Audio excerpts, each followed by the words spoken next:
March 1996, Las Vegas. The boxing world was vibrating with anticipation. Mike Tyson was back. Fresh out of prison, hungry, dangerous. He was scheduled to challenge Frank Bruno for the WBC heavyweight crown, and the entire sport leaned forward in collective suspense. At 29, Tyson was still regarded as the most intimidating presence in professional boxing. His 3-year absence had not diluted his mystique. If anything, it had intensified it. The silence of confinement had fermented into myth. Iron Mike was no longer just a champion, he was a question mark wrapped in menace. But that night, inside the MGM Grand, another legend occupied the arena. Muhammad Ali. 54 years old, body slowed by Parkinson's disease, movements deliberate, speech measured. Yet the aura remained imperial. The preliminaries unfolded under bright lights, celebrities murmured, promoters hovered, fighters on the undercard paid homage to the man who had transformed boxing into theater, into poetry, into defiance. Ali sat beside his wife, Lonnie, studying the action with the calm gaze of a veteran who had seen glory and ruin and everything in between.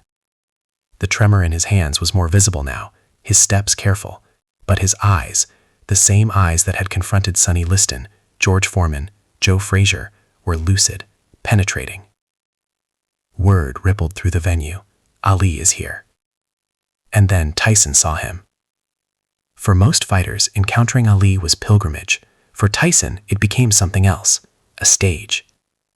During a lull between bouts, Tyson moved through the VIP section, entourage in tow. The crowd parted instinctively. Fear has a way of creating space. Ali was speaking quietly with former heavyweight champion Larry Holmes when Tyson approached. The temperature shifted. "Well, well," Tyson said loudly, ensuring an audience. "If it isn't the old man who talks too much." Conversations froze mid-sentence. Ali lifted his head slowly. No anger, no theatrics, just stillness. Lonnie's face tightened. Holmes shifted in discomfort. But Tyson pressed further, intoxicated by attention.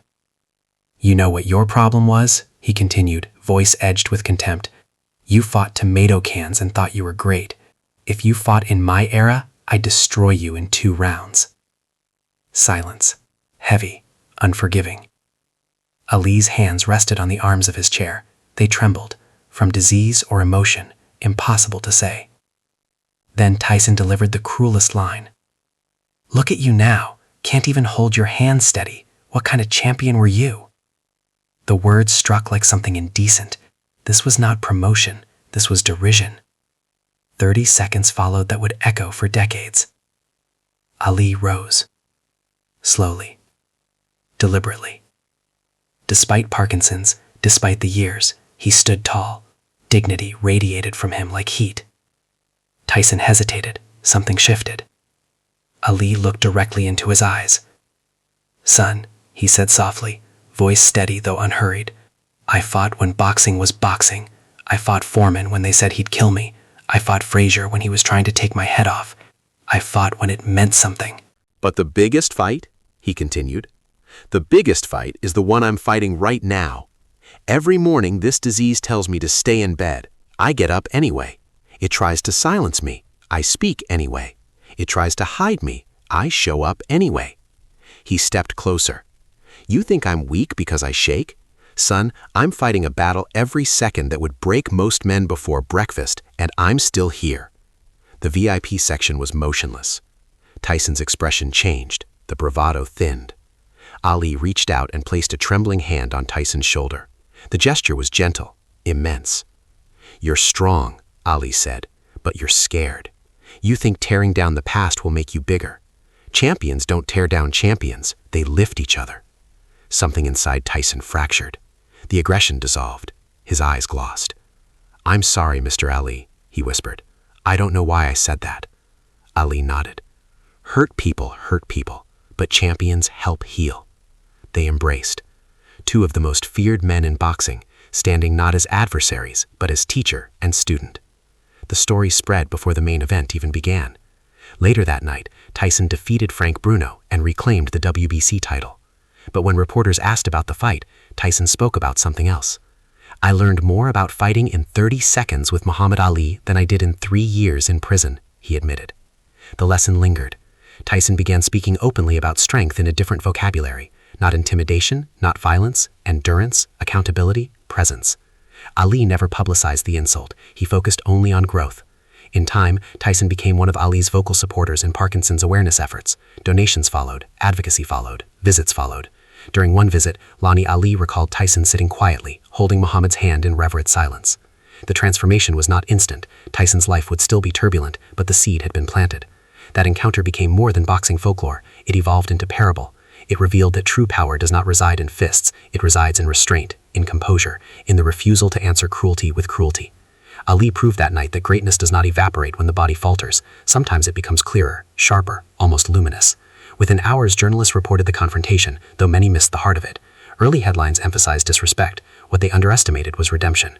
Years later, Tyson would still reference that moment. "I thought being tough meant never showing weakness," he said. "He showed me being tough means showing up when you're weak." That was Ali's final championship.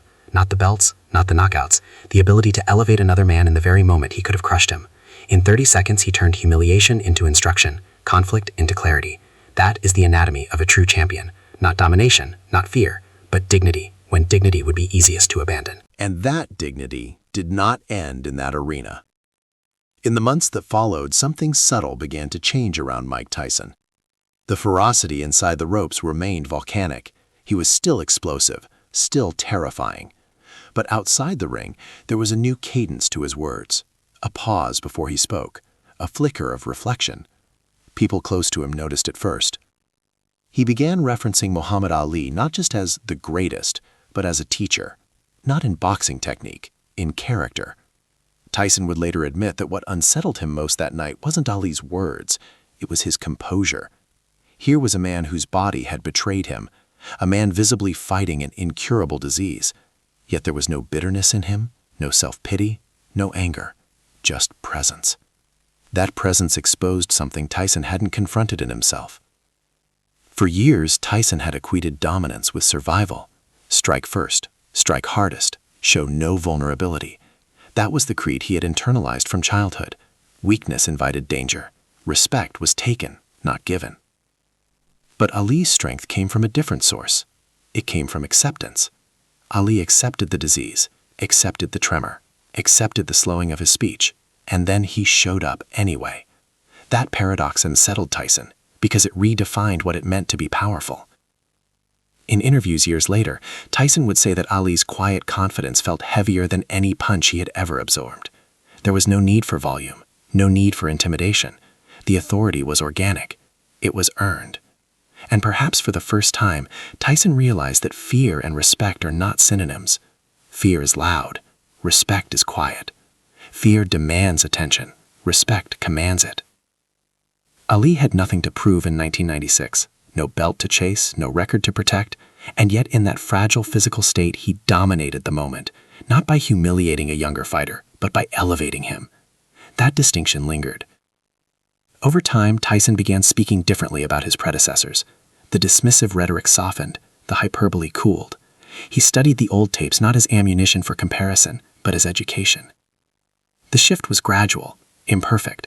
Tyson would still struggle publicly and privately, but when asked about strength, he often returned to that evening in Las Vegas. He described the way Ali stood up, slowly, unshaken in spirit.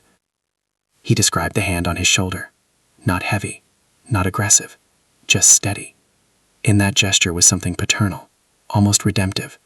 It communicated what words alone could not. You don't need to tear others down to stand tall. For Ali, the fight against Parkinson's became his final championship bout. There were no scorecards, no referees, just daily endurance. And each appearance he made, each handshake, each speech, each smile, was a quiet victory. The world often remembers Ali for the rope-a-dope against Foreman, for the poetry before the punch, for the defiance in exile. But moments like the one with Tyson revealed something deeper. They revealed that greatness is not measured only in what you conquer, but in what you choose not to destroy. Ali could have responded with humiliation. He could have weaponized wit. He could have reminded Tyson in brutal detail of the gulf between them. Instead, he chose instruction. That choice transformed the narrative. It turned a confrontation into a lesson, an insult into introspection, a moment of cruelty into a moment of clarity. And that is why the story endures, because it speaks beyond boxing. It speaks to every moment when pride tempts us to retaliate, every moment when ego demands a counterattack, every moment when we are wounded and want to wound back. Ali showed another way. Stand up, speak calmly, tell the truth, and leave the other person better than you found them. In the end, belts tarnish, records get broken, power fades, but dignity, especially under pressure, becomes immortal. That night in 1996, inside a glittering Las Vegas arena, a man whose hands trembled proved that his spirit did not. And a young champion, feared by millions, learned that the most formidable opponent he would ever face was not across the ring. It was within himself. Years later, when the noise of fame had dimmed and the headlines no longer screamed his name in the same way, Mike Tyson would revisit that memory with unusual softness.